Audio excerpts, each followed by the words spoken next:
I'm Shannon Keebler, and we're talking about counting and some of the early stages that our young students go through. And I'm hoping to even make some connections to how that matters in some of our older grades. Okay, so counting principles. There are several different stages that our kids go through before they learn how to be proficient at counting. So we have the pre-counter. This is your little friends at home that don't even know that numbers are numbers, right? That those words mean anything. So when I say, how many balls do you see? The little friend might just say ball. Okay, so there's not really, they don't know that they're supposed to say three or even what how many means. Then we get to that reciter. This is the student or the young preschool friend that just says lots of numbers, but doesn't necessarily say them in order, says some in order, repeats numbers. There's definitely not a one-to-one. There's just counting. So how many M&Ms do you have? And we just endlessly count, and we're just a reciter of numbers. There's the corresponder. This is more of the student that starts to have that rote counting. I'm sorry, the rational counting, in which there is one object per word that they say. So they know if there's one ball, I'm going to say one. If there's two balls, I'm going to say the number two, but only the second ball gets one word. Two or more words can't be said for the same ball. So there is an object per word. When you ask them how many, they have a hard time holding on to that count. And remember that they just got to three. Oftentimes, these are the friends that have to start over again and recount everything to be reminded about the words that they just said. Now, with all of those, just even knowing that number word order is a step. So word sequence is a thing. It's like our kindergartners that come in knowing even the alphabet. They know how to sing the alphabet, but it's really because they memorize the song and what to say, but they're still saying things like LMNOP and they think that's one letter, right? So just because they know the alphabet doesn't mean that they know how to read. But we would also argue that knowing the alphabet is important and knowing what those letters names are and then starting to recognize them as a symbol and being able to connect them is the same thing we're doing here in math. You can look up many of these studies to know that their scores in kindergarten, how they're doing and their math proficiency scores is a higher indicator of their future academic success, specifically in reading, than even their reading scores in kindergarten. So we know that our math skills are still something we cannot ignore, and we need to continue to put in some resources into this work. Once we have a counter, now this is a student who's given these three balls and they just know that it's 1, 2, 3. When I ask how many, they can say 3. They know the number that before is 2 and the number after they can usually find by recounting, say 1, 2, 3, and then they just know from word sequence what to say next, that it's 4. These students can possibly write the number. They're learning that, depends on how much work they've done at home or how much work is done in class.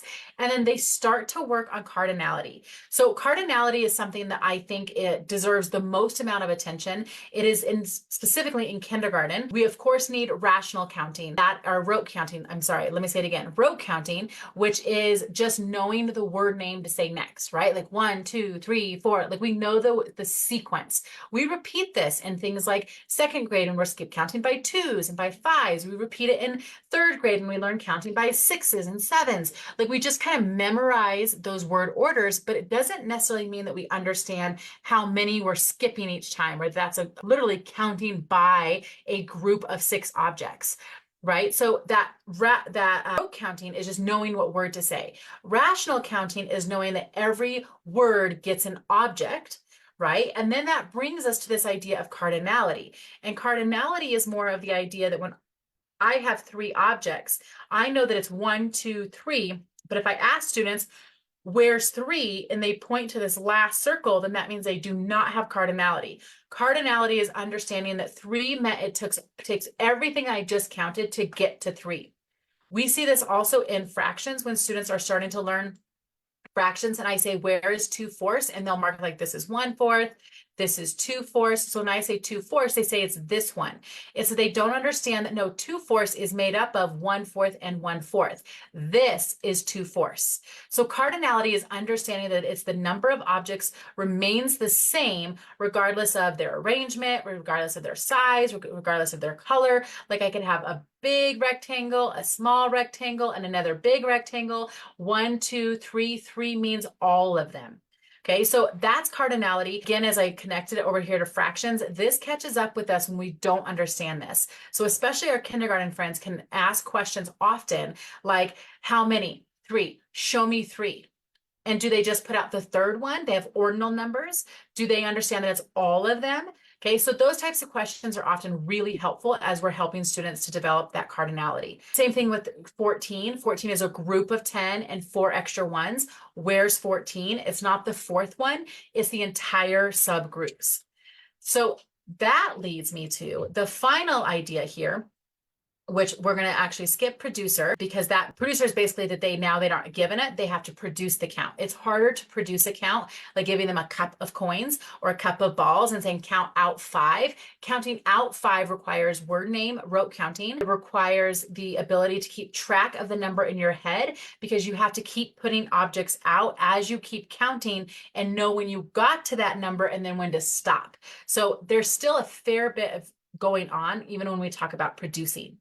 Then we get to this magical word called subitizing. Okay, so subitizing is very misunderstood. Some of you call it subitizing. It's called different things depending on where you live in the world. Okay, I call it subitizing. And some of us recognize this as the ability to see numbers quickly without actually counting. But most people don't know is that there's actually 2 levels of subitizing. So there's perceptual subitizing. And that's what you see here, that when you see this group of objects, you actually see 3, but it's not because you counted 1, 2, 3. You might also do that, but our brain can just see that there's 3 there. When I look at this dice, I can just see that there's 4, that I can just see that there's 3. But perceptual subitizing says that our brain can actually see objects 5 and below, anything that has a group of 5 or less, we can just see, our brain can conceptualize that, what we call subitize. But then we get to the number 6. And when you see 6, you might know this is 6 because you've memorized what the subgroups are. Okay, you recognize it as now a symbol that you've seen over and over again with a group of 3 and a group of 3, but that's actually called conceptual subitizing. So conceptual subitizing is where you can see groups within the group. So anything higher than 5, we're using conceptual subitizing. So I don't actually see 6. I see 3 and 3, and I know that's 6. I see 6 here, but I actually see 6 because it's broken apart. I can see, oh, that's a group of 4. I can subitize 4. I can subitize 2. And then conceptually, I can see that there's 6. So I'm putting those 2 sub collections back together. So those are some beginning ideas of what our young friends should start to be able to do as they're learning to count. They're starting to recognize number order, that there is an object per word that I say.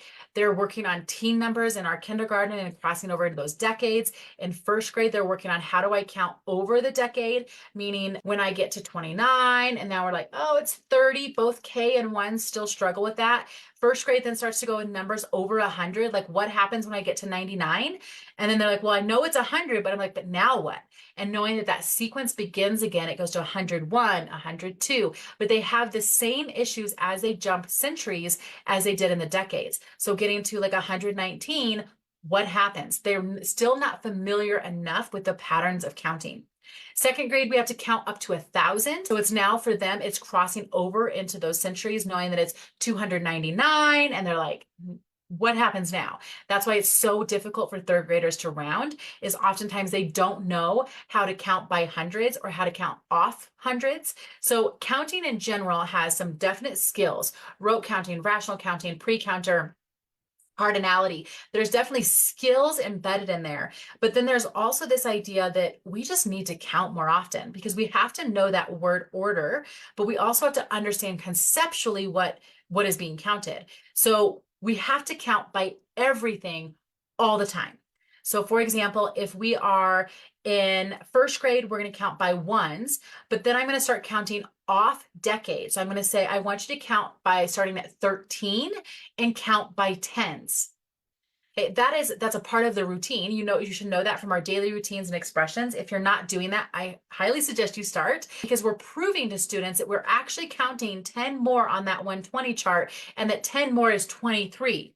Now it happens just go next door on the 120 chart, and 10 more, we get to 33. But we're proving to students we're really counting 10 more objects every time. We're not just going over a row or going over a column. Then we start at, so even when we count by tens, oftentimes we're like 10, 20, 30. Well, they've got that pattern, but can they count by tens off that decade?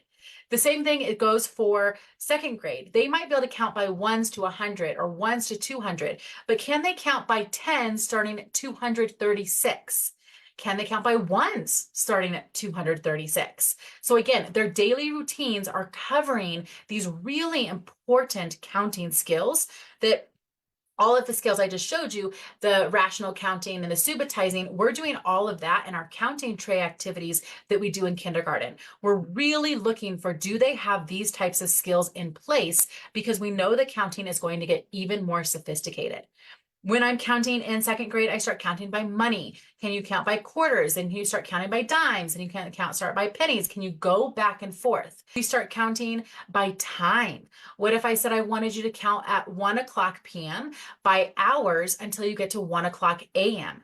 There's a lot of skills in there of understanding the counting sequence when it comes to time. And that when I get to 12, I stop. I don't go to 13. I go back to 1. Like some things that are weird and don't follow a normal pattern of counting sequence.